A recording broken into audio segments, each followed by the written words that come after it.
یہ سعودی قانون کی خلاف ورزی ہے اور یہ ایک جائز قانون ہے، عوام کے فائدے کے لیے ہی انہوں نے بنایا ہوا ہے، کیونکہ اگر وہ ایسے ہی سارے بغیر تصریح کے حج کرنے لگ جائیں تو پھر وہاں بہت زیادہ رش ہو جائے گا اور انتظامات کرنے میں بہت مسائل پیدا ہوں گے۔ اس وجہ سے انہوں نے پابندی لگائی ہوئی ہے کہ جب تک تصریح نہ ہو اس وقت تک حج نہیں کرنا چاہیے۔ پکڑ بھی لیتے ہیں تو اس میں ایک تو اپنی عزت کا گنوانے کا خدشہ ہوتا ہے کہ آپ کو پکڑیں گے یا گرفتار کریں گے یا کوئی اور بے عزتی ہو جائے گی، اس میں ایک تو یہ مسئلہ ہے۔ دوسرا یہ کہ سعودی عرب کے یا حکومت کے جائز قانون کی خلاف ورزی ہے، تو اس وجہ سے بھی دو وجود کی بنا پر ایسا کرنا جائز نہیں ہے۔ ہاں البتہ اگر کسی نے حج کر لیا اس طرح تو اس کا فرض ادا ہو جائے گا، فرض کے اندر کوئی مسئلہ نہیں ہے۔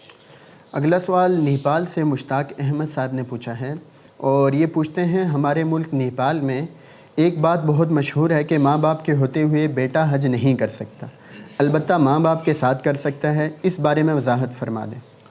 نہیں، ایسا کوئی مسئلہ نہیں ہے کہ ماں باپ کے ہوتے ہوئے حج نہیں کر سکتا، بلکہ اس کا اعتبار ہے کہ ان میں سے صاحب نصاب کون ہیں، یعنی صاحب استطاعت کون ہیں۔ اگر والدین صاحب استطاعت ہیں تو ان کو حج کے لیے جانا چاہیے، اگر والدین صاحب استطاعت نہیں ہیں، بیٹا صاحب استطاعت ہے، یعنی وہاں مکہ مکرمہ آنے جانے کا خرچہ بیٹے کے پاس ہے اور وہ مالدار ہے، والدین کے پاس نہیں ہے، تو بیٹے کے اوپر حج فرض ہے، لہذا پہلے بیٹے کو حج کرنا چاہیے، والدین کو نہیں۔ ہاں البتہ اپنی طرف سے وہ بعد میں یا کسی وقت ساتھ جاتے وقت والدین کو لے جائے تو بہت اچھی بات ہے، لیکن حج بہرحال جس کے پاس مال ہے اسی کے اوپر فرض ہوگا، دوسرے کے اوپر فرض نہیں ہوگا۔ یہ غلط مشہور ہو گیا ہے کہ والدین کے ہوتے ہوئے بیٹا حج نہیں کر سکتا، یہ غالباً بعض لوگوں نے ادب کی وجہ سے ایسا کہہ دیا ہوگا، ورنہ شرعی مسئلہ نہیں ہے۔ اگلا سوال ذیشان جاوید صاحب کا ہے اور یہ سعودی عرب سے یہ سوال پوچھ رہے ہیں۔ ان کا سوال یہ ہے کہ ایک شخص حج نہیں کر سکتا تو کیا یہ شخص شوال یا ذیقعدہ میں عمرہ کر سکتا ہے؟ شوال اور ذیقعدہ میں ویسے الگ سے عمرے کا یہ لوگ ویزا دیتے نہیں ہیں، لیکن اگر کسی کو مل جائے یا وہیں کوئی آدمی موجود ہو اور وہ حج کرنے پر قادر نہیں ہے، یعنی وہاں رک نہیں سکتا، تو شوال اور ذیقعدہ جو کہ اشہر حج کہلاتے ہیں، تو اشہر حج میں عمرہ کر سکتا ہے، اس میں کوئی ممانعت نہیں ہے۔ البتہ اگر یہ وہاں ٹھہرنے پر قادر بھی ہوگا حج تک تو پھر اس کے اوپر حج بھی فرض ہو جائے گا اگر پہلے نہیں کیا ہوا، تو اگر وہاں ٹھہرنے پر قادر نہیں ہے تو عمرہ کر کے واپس آ جائے، کوئی حرج نہیں ہے۔ جزاک اللہ مفتی اسد اللہ شہباز صاحب۔ اگلا سوال مفتی عابد شاہ صاحب سے ہے اور یہ سوال سعودی عرب سے مطیع الرحمان صاحب نے پوچھا ہے۔ ان کا سوال یہ ہے کہ UBL بینک میں شیئر خریدنا کیسا ہے جس میں نفع اور نقصان دونوں میں خریدار شریک ہوں؟ جی بسم اللہ الرحمن الرحیم۔ جی شیئر کی خریداری کے حوالے سے جو اصول ہے وہ یہ ہے کہ کسی بھی ایسی کمپنی کا شیئر خریدنا جائز ہے جس کا بنیادی کاروبار حلال ہو، اور اس کے علاوہ بھی کچھ شرائط ہیں۔ تو UBM جو انہوں نے کمپنی لکھی ہے، بینک لکھا ہے، تو چونکہ یہ ایک سودی بینک ہے اور اس کا بنیادی کاروبار سودی ہے، تو اس لیے UBL کے شیئرز خریدنا جائز نہیں ہے۔ باقی جہاں تک ان کی اس بات کا تعلق ہے کہ میں نفع نقصان میں شریک ہوتا ہوں، تو صرف اتنا کافی نہیں ہے کہ نفع نقصان کی بنیاد پر کاروبار کیا جائے، یہ بھی ضروری ہے کہ بنیادی کاروبار حلال ہو۔ تو جب بنیادی کاروبار حلال نہ ہو تو چاہے نفع نقصان کی بنیاد پر معاملہ ہو، وہ شرعاً جائز نہیں ہوتا۔ اگلا سوال انڈیا سے عمیر صاحب نے پوچھا ہے اور ان کا سوال یہ ہے کہ میرے بھائی 5 سال سے میڈیکل کی تیاری کر رہے تھے، لیکن اتنے نمبر نہیں آئے کہ جس سے گورنمنٹ کالج میں ان کو داخلہ ملتا جس میں فیس کم ہوتی۔ اب عمر کی پابندی کی وجہ سے مجبوراً پرائیویٹ کالج میں داخلہ کرانا پڑا جس کا خرچ 65 لاکھ سے 70 لاکھ تک کا ہے، جبکہ ہمارے پاس تقریباً 40 لاکھ ہیں۔ تو اگر کچھ قرض لینا پڑے تو کیا قرض لے سکتے ہیں اور قرض پر بڑھے ہوئے سود کو سود کے پیسوں سے ایڈجسٹ کر سکتے ہیں؟ جی سودی قرضہ لینا خاص طور پر ایسی تعلیم کے لیے کہ اعلیٰ درجے کی تعلیم جو شرعاً کوئی ضروری نہیں ہے، اس کی شرعاً گنجائش نہیں ہے، تو سودی قرضہ لینا جائز نہیں ہے۔ جہاں تک ان کے اس سوال کا تعلق ہے کہ اس کا سود کے ساتھ اس کی ایڈجسٹمنٹ کرنا، تو اس میں شاید ان کا مقصد یہ ہے کہ یہ جو سود کہیں اور سے خود وصول کرتے ہیں تو وہ سودی رقم یہ اس قرضے کی سود میں ادا کر سکتے ہیں یا نہیں۔ تو اس کا جواب یہ ہے کہ یہ بھی جائز نہیں ہے، اس لیے کہ ایک گناہ تو انہوں نے کر لیا ہے سودی قرضہ وصول کر کے، البتہ اگر اس قرضے کو یہ اپنے قرضے کی ادائیگی میں ادا کریں گے تو یہ اس کا استعمال ہوگا ایک طرح کا، اور سودی رقم جو آدمی نے حاصل کی ہو اس کا استعمال شرعاً جائز نہیں ہے، بلکہ اس کا شرعی حکم یہ ہے کہ اس کو بغیر نیت ثواب صدقہ کیا جائے، بلکہ اگر مالک معلوم ہے تو اسی مالک کو واپس کر دی جائے۔ تو اس لیے ان دونوں سوالوں کا جواب یہ ہے کہ یہ جائز نہیں ہے۔ اگلا سوال امریکہ سے مسز ارشد صاحبہ نے پوچھا ہے، اور یہ پوچھتی ہیں آج کل چائنا بونز برانڈ کے ڈنر سیٹ اور کپ وغیرہ میری معلومات کے مطابق جانوروں کی ہڈیوں کی راکھ سے بنائے جاتے ہیں، کیا ایسے برتنوں کا استعمال جائز ہے؟ جی ایسے برتن جو جانوروں کی ہڈیوں سے بنائے جاتے ہیں ان کے بارے میں یہ تفصیل ہے کہ اگر حلال جانور کی ہڈیوں سے برتن بنائے گئے ہوں تو ان کا استعمال بلا شبہ جائز ہے، اور اگر خنزیر کے ہڈیوں سے برتن بنائے جائیں تو ان کا استعمال جائز نہیں ہے، لیکن اگر ان ہڈیوں کو جلا کر راکھ کر دیا جاتا ہے اور اس راکھ سے برتن بنائے جاتے ہیں، جیسے کہ انہوں نے بھی لکھا ہے کہ راکھ سے بنائے جاتے ہیں، تو چونکہ راکھ بن جانے کے بعد اس کی حقیقت اور ماہیت تبدیل ہو جاتی ہے، تو اس لیے خنزیر کی ہڈیوں کی راکھ سے بھی اگر کوئی برتن بنے ہوں گے تو ان کا استعمال بھی جائز ہوگا۔ تو ہماری معلومات کے مطابق بون کراکری کے نام سے جو کراکری چائنا سے آتی ہے وہ زیادہ تر یہ گائے کی ہڈیوں سے بنی ہوتی ہے، لیکن اگر بالفرض وہ خنزیر سے بنی ہو اور یہ معلوم ہو جیسے انہوں نے لکھا ہے کہ وہ راکھ سے بنی ہوتی ہے، ہڈی سے نہیں بنی ہوتی، تو پھر اس کا استعمال بھی جائز ہے۔ جزاک اللہ مفتی صاحب۔ اگلا سوال کراچی سے شوقی صاحب نے پوچھا ہے،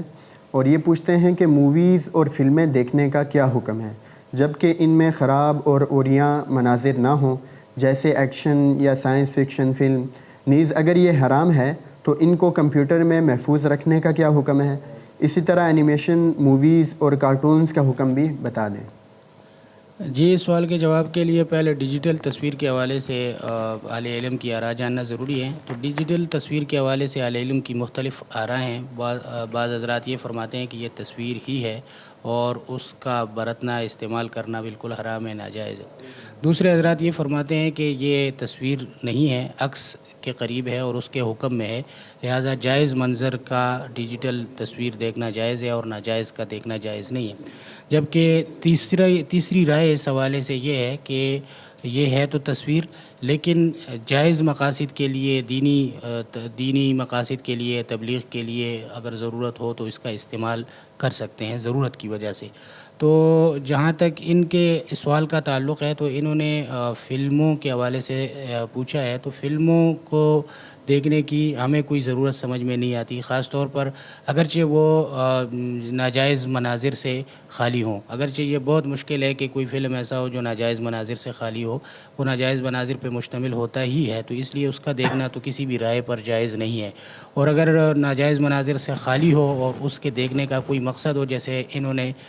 سائنس کے حوالے سے بعض فلموں کی بات کی ہے، تو جو اس شعبہ کے لوگ ہیں وہ اگر دیکھیں تو ان علماء کی رائے پر جو یہ کہتے ہیں کہ جائز مقاصد کے لیے، دینی یا دنیاوی معتبر مصلحت کے لیے استعمال کر سکتے ہیں، تو ان کی رائے پر گنجائش ہوگی، لیکن اس شرط پر کہ اس میں کسی قسم کا ناجائز منظر نہ ہو۔ باقی کارٹونز وغیرہ اور اینیمیشن کے حوالے سے جو ان کا سوال ہے، اگر کارٹون ایسے ہیں کہ جو کاغذ پر تصویر بنا کر پھر اس سے مووی بنائی گئی ہے تو اس کا دیکھنا اور استعمال کرنا تو جائز نہیں ہے، کیونکہ پرنٹڈ تصویر جو ہے وہ بالاتفاق تصویر ہے اور اس کا استعمال جائز نہیں۔ البتہ اگر وہ ڈیجیٹل طریقے سے بنائی گئی ہیں تو اس میں بھی یہی تفصیل ہے، اور اس کو پھر البتہ اگر بچوں کو اسلامی کارٹون اس قسم کے دکھائے جائیں کہ جس میں کوئی خرابی نہ ہو اور شریعت کے خلاف کوئی بات نہ ہو تو اس کی گنجائش ہے۔ البتہ موسیقی وغیرہ اگر اس میں ہو تو اس کی آواز بند کرنا یہ ضروری ہوگا۔ اگلا سوال کھیل سے متعلق ہے، اور یہ سوال صاحبال سے بنت ایوب صابر صاحبہ نے پوچھا ہے۔ یہ پوچھتی ہیں کہ کسی ناجائز شرط کے بغیر لوڈو گیم کھیلنا کیسا ہے؟ جی کسی بھی قسم کی شرط اگر اس پر نہیں لگائی جاتی ہے تو کل بھی اس سوال کا ہم نے جواب دیا تھا، لوڈو کھیلنا فی نفسی جائز ہے، البتہ اگر اس پر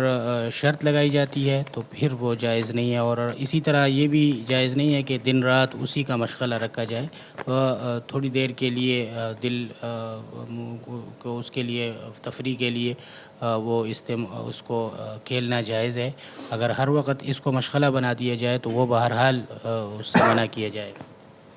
جزاک اللہ مفتی عابد شاہ صاحب۔ اور اگلا سوال مفتی نوید اللہ صاحب سے ہے، اور یہ سوال محمد حذیفہ صاحب نے پوچھا ہے۔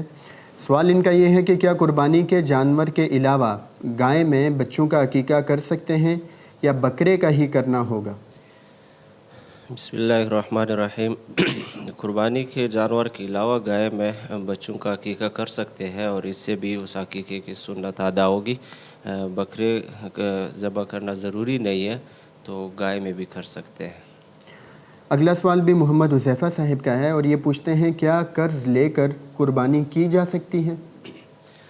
اگر وہ صاحب نصاب ہے، یعنی اس کے اوپر قربانی لازم ہے، لیکن فی الحال ہاتھ میں رقم نہیں ہے، اور وہ کوئی ایسی چیز بیچ بھی نہیں سکتا جس کی بنا پر اس کے ہاتھ میں رقم آ جائے، تو پھر تو قرض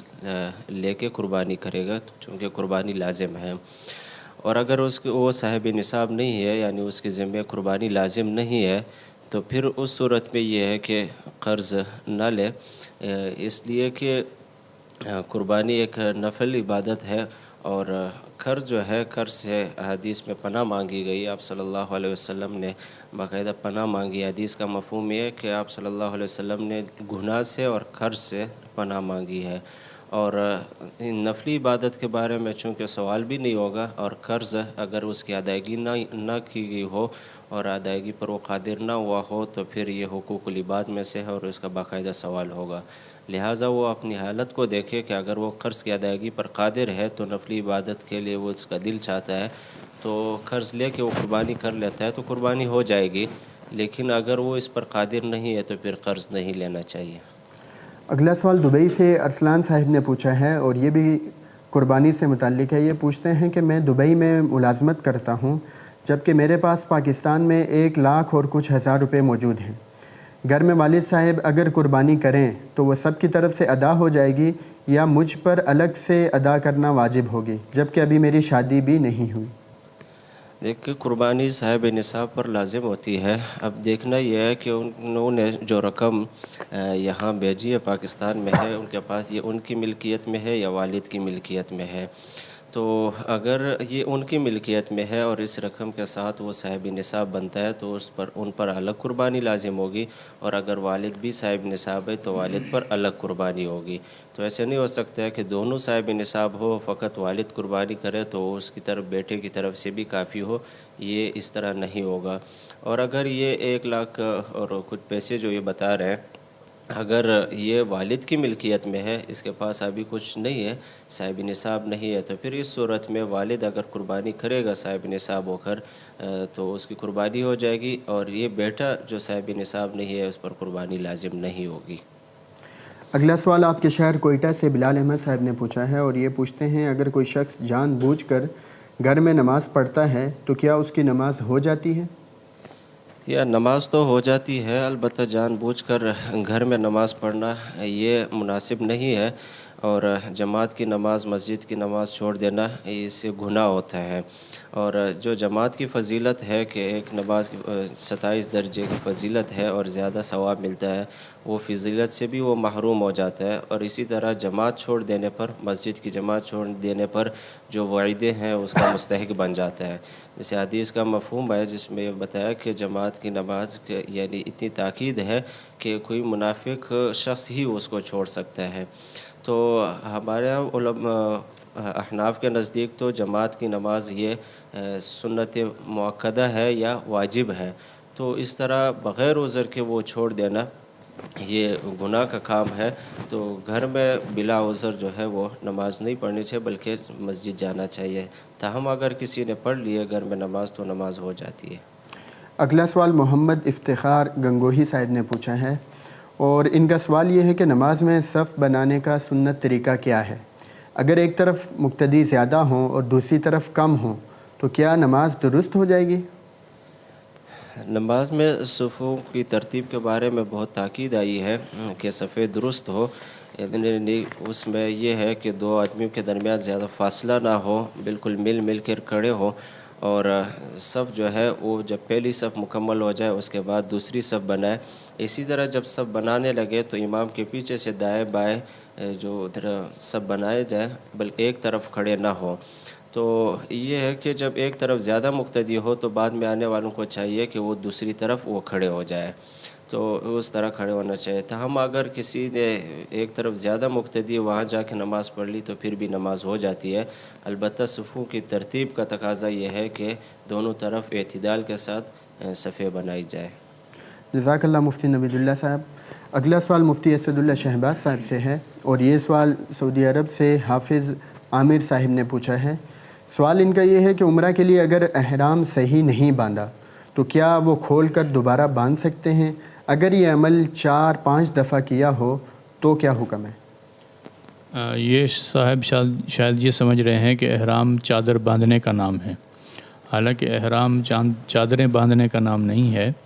بلکہ احرام ہوتا ہے کہ عمرے کی یا حج کی نیت کر کے تلبیہ وغیرہ پڑھ لینا، اس کو احرام باندھنا کہتے ہیں۔ لیکن کیونکہ ہمارے عرف میں جس وقت یہ نیت کی جاتی ہے اس وقت چادریں بھی باندھی جاتی ہیں، تو لوگوں نے یہ سمجھ لیا شاید چادر باندھنے کو احرام باندھنا کہتے ہیں، حالانکہ ایسا نہیں ہے۔ چادر تو اس لیے باندھی جاتی ہے، چادر اوپر ایک لی جاتی ہے دوسری باندھی جاتی ہے نیچے،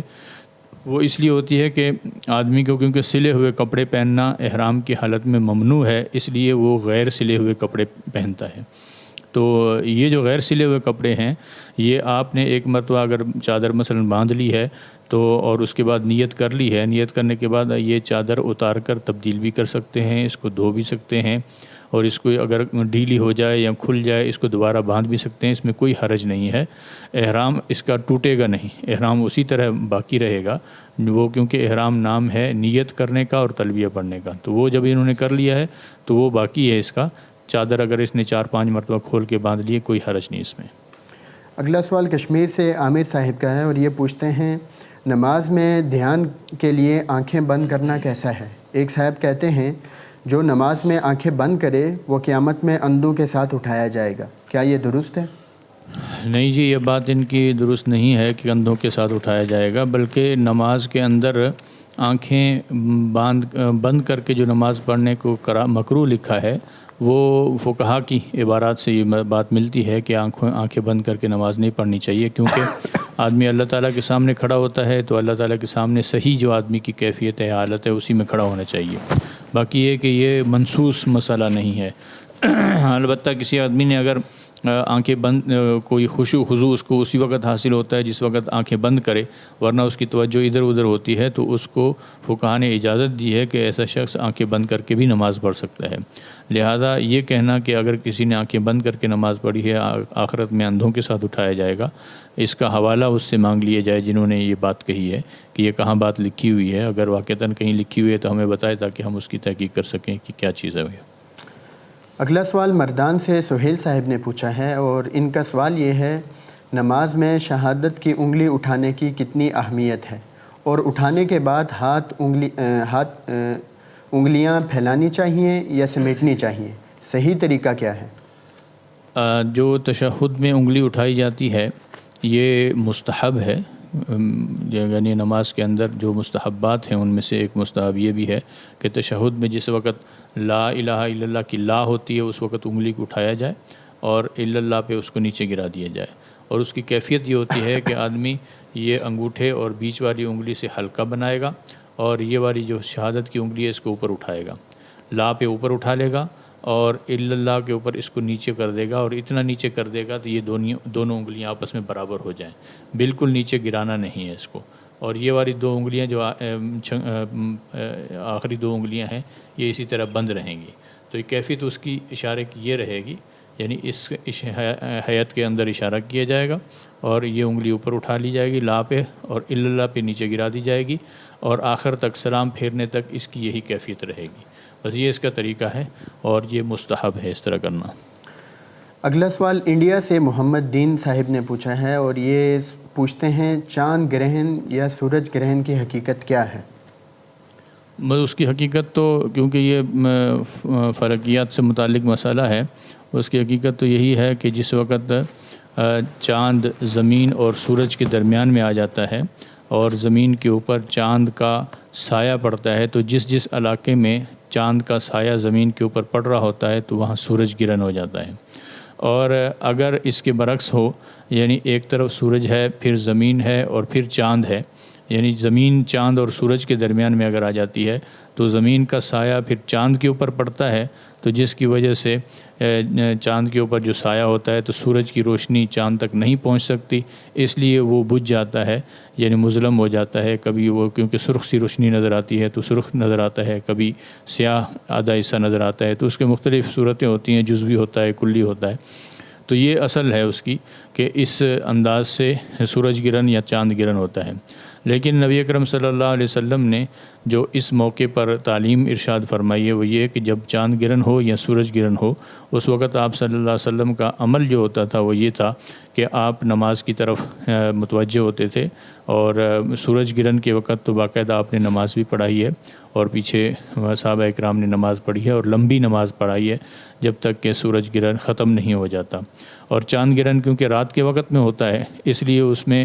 نماز ایسے جماعت کے ساتھ تو مسنون نہیں ہے، لیکن اس وقت نماز بھی پڑھی جا سکتی ہے، انفرادی طور پر ذکر، تسبیح، تلاوت وغیرہ کی جا سکتی ہے۔ کیونکہ ایک یہ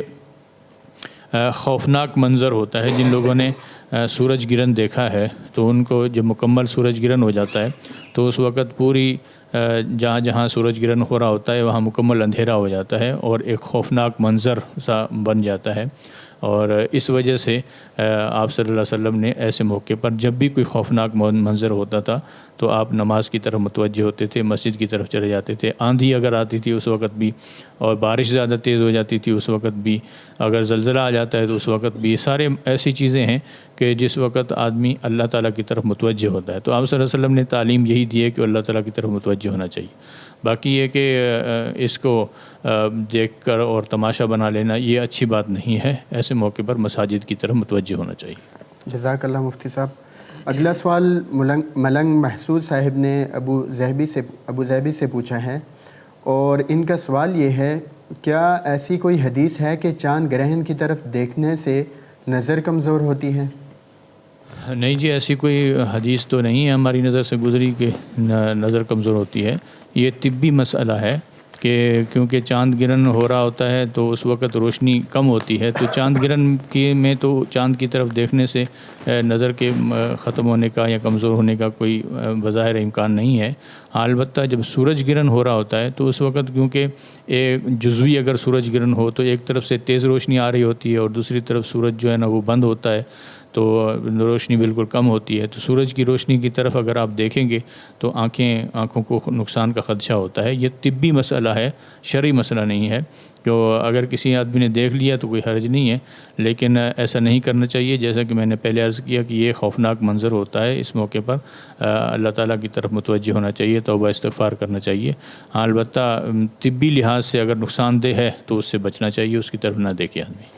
جزاک اللہ مفتی اسد اللہ شہباز صاحب۔ اگلا سوال مفتی عابد شاہ صاحب سے ہے، اور یہ سوال اسجد علی صاحب نے پوچھا ہے۔ سوال ان کا یہ ہے کہ اپنے دوست کو بوسہ دینا یعنی اس کا منہ چومنا کیسا ہے؟ کیا یہ حرام ہے؟ جی، اگر کسی قسم کے فتنے کا اندیشہ ہو تو ایسی صورت میں تو یہ عمل ناجائز ہوگا، اور اس قسم کا اندیشہ اس صورت میں جب کہ دوست کم عمر ہو اور بیریش ہو تو ہوتا ہی ہے۔ بہرحال اگر بڑی عمر کے افراد ہوں اور اس قسم کا کوئی اندیشہ نہ ہو تو یہ عمل فی نفسی ہی جائز ہے۔ تاہم جس طرح بعض علاقوں میں اس کو معانقے اور مصافحے کا ایک لازمی حصہ بنا لیا گیا ہے اور اس کی ایک رسم ہوتی ہے باقاعدہ، تو اس سے احتراز کرنا چاہیے، یہ اس کو چھوڑ دینا بہتر ہے۔ اگلا سوال ابو بکر صاحب نے اسلام آباد سے پوچھا ہے، اور سوال ان کا یہ ہے کہ شرعی سفر کی حدود کیا ہیں؟ میل اور کلومیٹر میں بتا دیں۔ شرعی سفر 48 میل شرعی ہے اور اس کی مقدار کلومیٹروں میں تقریباً 78 کلومیٹر ہے۔ اگلا سوال حسنہ حمید صاحبہ نے پوچھا ہے،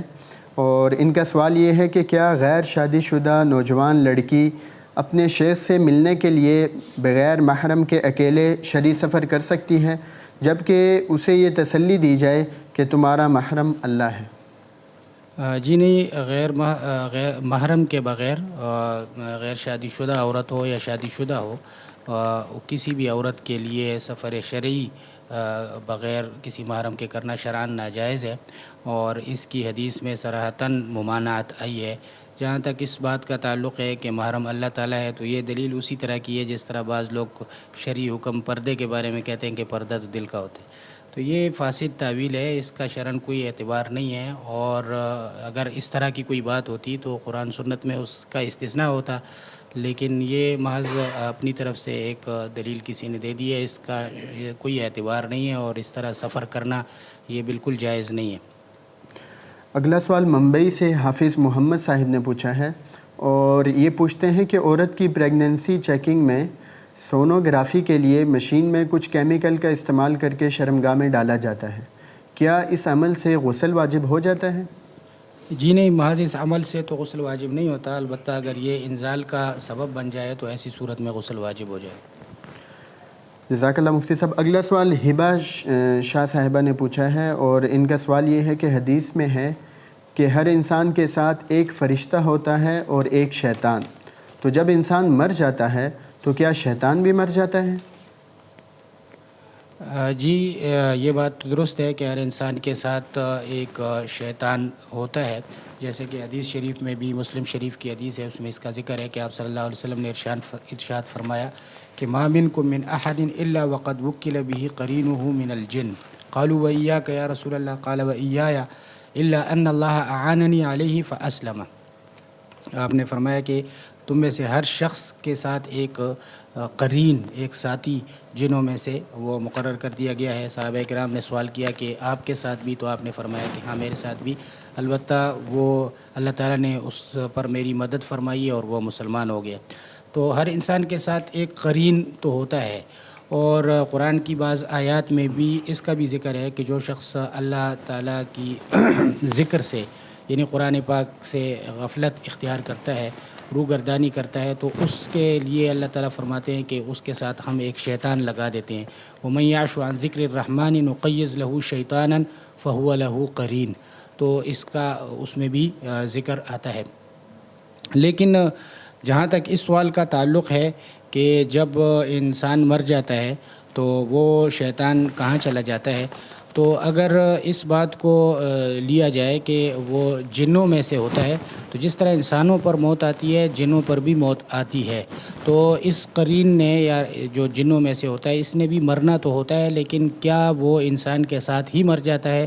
یا وہ اپنی موت اپنی اجل پر مرتا ہے، اس حوالے سے کوئی صراحت روایات میں نہیں ملتی۔ البتہ یہ ایک ایسا سوال ہے کہ جس کا ہمارے عمل سے کوئی تعلق نہیں ہے، تو سوالات وہ کرنے چاہیے جس کا عمل سے تعلق ہو۔ وہ کب مرتا ہے، اسی وقت مر جاتا ہے یا بعد میں مرتا ہے، تو یہ کوئی قابل تحقیق بات نہیں ہے۔ باقی اتنی بات یقینی ہے کہ وہ مرتا ہے، اور اس کا ثبوت وہ قرآن پاک کی آیت سے بھی ہے کہ جو آیت پہلے میں نے پڑھی کہ اس کے ساتھ ایک شیطان لگا دیا جاتا ہے جو اس کا قرین ہوتا ہے، اسی میں آگے اس کا ذکر ہے کہ حتی اذا جاءنا قال یا لیت بینی و بینک بعد المشرقین فبئس القرین، کہ کافر کے ساتھ جو اس کا قرین ہوتا ہے شیطان،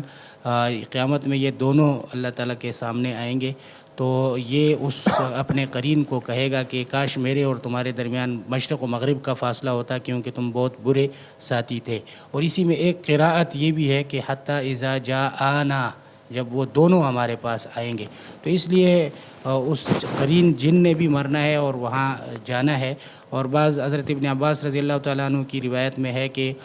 جب کافر اپنی قبر سے اٹھتا ہے تو جو اس کا شیطان ہوتا ہے وہ اس کا ہاتھ پکڑ لیتا ہے، یہاں تک کہ وہ دونوں پھر جہنم میں اکٹھے چلے جاتے ہیں، تو آخرت تک یہ ساتھ رہتا ہے۔ البتہ یہ ہے کہ اس کی موت کب ہوتی ہے تو اس حوالے سے کوئی صراحت ہمیں نہیں ملی۔ جزاک اللہ مفتی عابد شاہ صاحب۔ اگلا سوال مفتی نوید اللہ صاحب سے ہے، اور یہ سوال عبدالغفور خان صاحب نے پوچھا ہے۔ ان کا سوال یہ ہے کہ ایک بندہ امام سے پہلے سلام پھیرتا ہے، یاد آتے ہی نماز میں پھر شامل ہو جاتا ہے، کیا نماز درست ہوگی یا نہیں؟ کہ تشہد پڑھنے کے بعد اگر کسی نے امام سے پہلے سلام پھیر دیا ہے تو نماز ہو جاتی ہے، تو اگر یہ بغیر کسی عذر کے ہو تو نماز مکروہ ہوتی ہے، اگر کسی عذر کی بنیاد پر ہو تو نماز مکروہ بھی نہیں ہوتی ہے، تو نماز ہو جاتی ہے۔ اگلا سوال سائل جو ہیں انہوں نے اپنا نام نہیں لکھا، بہرحال سوال یہ ہے کہ جب امام صاحب سلام پھیریں تو مقتدی کو بھی فوراً سلام پھیر لینا چاہیے، لیکن بسا اوقات میں نے دیکھا ہے کہ اگر ہم دوسری صف میں ہوں تو امام صاحب سلام کے لیے ابھی سر نہیں گھماتے اور السلام علیکم ورحمۃ اللہ کہہ دیتے ہیں، جس سے کچھ نمازی آگے نکل جاتے ہیں اور ان کو اس بات کا علم نہیں ہوتا۔ اس صورت میں مقتدی کو کیا کرنا چاہیے؟ دیکھیے، مقتدی وہ امام کے تابع ہے، تو امام نے جب سلام پھیر دیا ہے، مقتدی نے اگر تشہد ختم کر لیا ہو اور وہ درود اور دعا پڑھ رہا ہو تو پھر وہ امام کی مطابعت میں ان کو بھی سلام پھیرنا چاہیے، بلکہ پھیرنا لازم ہے۔ اور اگر وہ تشہد نہ ختم کر چکا ہو تو تشہد مکمل کر کے پھر امام کے ساتھ سلام پھیر دیں۔ تو تشہد ختم کرنے کی صورت میں مطابعت واجب ہے، تو امام کے ساتھ سلام پھیرنا چاہیے۔ تو بالفرض اگر کسی نے امام سے پہلے پھیر دیا ہے تو وہ ابھی ہم نے مسئلہ بیان کر لیا ہے، تو اس سے بھی نماز ہو جاتی ہے۔ جزاک اللہ مفتی صاحب۔ اگلا سوال عبداللہ صاحب نے پوچھا ہے اور ان کا سوال یہ ہے کہ اگر نماز میں مسجد کے باہر کھڑی گاڑی کا خیال بار بار آئے تو کیا اس صورت میں نماز صحیح ہو جائے گی؟ نماز تو اس صورت میں صحیح ہو جاتی ہے، جو غیر اختیاری خیالات ہے جس پر انسان کو کنٹرول نہیں ہے وہ نماز کی صحت کے لیے مضر نہیں ہے، نماز ہو جاتی ہے۔ تاہم ان خیالات کو دور کرنے کا طریقہ یہ ہو سکتا ہے کہ وہاں کسی حفاظت والی جگہ میں گاڑی کھڑی کر دیں، یا کوئی اور ایسا طریقہ ہو جس کی وجہ سے حفاظت کا یقین ہو جائے اور ان خیالات سے چھٹکارا مل جائے، تو نماز ہو جاتی ہے۔ اگلا سوال بنت عبداللہ صاحبہ نے پوچھا ہے اور ان کا سوال یہ ہے کہ اگر فرض نماز میں 2 رکعت کے بعد قعدہ کرنا بھول جائیں اور کھڑے ہو کر آدھی سورہ فاتحہ پڑھ کر یاد آئے تو نماز کیسے پوری کی جائے؟ اگر قعدہ اولیٰ بھول جائے اور کھڑے ہو جائے تو اس صورت میں یہ ہے کہ انہوں نے لکھا ہے کہ سورہ فاتحہ بھی کچھ پڑھ چکے ہیں، تو بہرحال کھڑے ہونے کے بعد وہ دوبارہ نہ لوٹے اور اسی نماز کو مکمل کر کے آخر میں سجدہ سہو کر لے۔ اور اگر یہ قعدہ آخرہ ہے، یعنی بالکل آخری قعدہ ہے، جیسے فجر کی نماز میں دوسری رکعت پر ہی آخری قعدہ ہوتا ہے، یا 4 رکعت والی نماز میں آخری 4 رکعت پر قعدہ ہوتا ہے، تو اس میں اگر کوئی اٹھ جائے تو جب تک اگلی رکعت کا سجدہ یعنی نہ کیا ہو تو اس سے پہلے دوبارہ لوٹ کر آ جائے اور سجدہ سہو کر کے اپنی نماز مکمل کر لے۔ اگلا سوال اٹک سے کمال خان صاحب نے پوچھا ہے اور ان کا سوال یہ ہے کہ تہجد کی نماز کا وقت کب سے شروع ہوتا ہے؟ جو عشاء کا وقت ہے وہی وقت تہجد کا بھی ہے، یعنی جب سے عشاء کا وقت شروع ہو جاتا ہے تو تہجد کا وقت شروع ہو جاتا ہے، اور جب عشاء کا وقت ختم ہو کے صبح صادق فجر کا وقت شروع ہو جاتا ہے تو اس وقت تہجد کا وقت بھی ختم ہو جاتا ہے۔ تو یہ اس میں ابتدائی وقت میں بھی تہجد پڑھ سکتے ہیں اور درمیانی وقت میں بھی اور آخر وقت میں بھی تہجد پڑھ سکتے ہیں۔ آپ صلی اللہ علیہ وسلم سے تینوں اوقات میں ثابت ہے۔ تو آپ صلی اللہ علیہ وسلم نے زیادہ تر اور خاص کر آخری ایام میں جو تہجد پڑھی ہے وہ رات کے آخری حصے میں ہے، یعنی اگر ہم رات کو عشاء کے وقت کو 3 حصوں میں تقسیم کریں تو آخری 3 حصوں میں آخری تیسرا حصہ جو ہے اس میں زیادہ تر آپ صلی اللہ علیہ وسلم نے تہجد پڑھی ہے۔ تو اگر یہ کچھ وقت کے لیے کوئی شخص بیدار ہو کے تہجد پڑھنا چاہتا ہو تو یہ ترتیب ہے، اور اگر کوئی زیادہ ایک تہائی وقت کے لیے ہو تو پھر اس کے لیے بہتر یہ ہے کہ جو درمیانی اوسط وقت ہے، درمیانی والی تہائی ہے، اس میں پڑھ لے، جو پورا تہائی وقت عبادت میں صرف کرنا چاہتا ہو۔ اور اگر کوئی نصف شب عبادت میں صرف کرنا چاہتا ہو تو پھر اس کے لیے اگر عشاء کے وقت کو 2 حصوں میں تقسیم کیا جائے تو دوسرا والا جو حصہ ہے اس کو عبادت میں بطور تہجد کے لگانا یہ زیادہ ثواب ہے اس میں۔ جزاک اللہ مفتی نوید اللہ صاحب۔ ناظرین کرام، یہ آج کے ٹرانسمیشن کا آخری سوال تھا۔ کل انشاءاللہ آپ کے بہت سارے سوالات کے ساتھ آپ کی خدمت میں دوبارہ حاضر ہوں گے۔ تب تک کے لیے ہمیں اجازت دیجیے۔ اللہ حافظ۔ السلام علیکم ورحمۃ اللہ۔